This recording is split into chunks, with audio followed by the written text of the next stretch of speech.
panggilan sehari-hari Inci Mepa.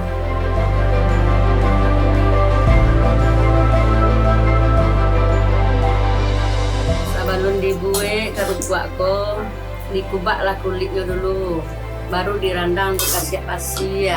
Sudah tuh baru ditokok, sudah dijamu, lalu dijual jadi kerupuk di Pariaman.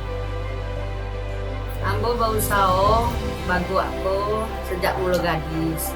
Dek liado di belakang rumah batang bagu, ambo cibo-cibo lah bau sao itu. Ada pesanan orang, ada yang mau upah, ambo ambil dulu. Sekilo panen sampai 2 kalau baku, kalau lah siap 35. Terus ambo sudah menjadi kerupuk, ambo mau por ke pasir Pariaman, di Lohong tuh.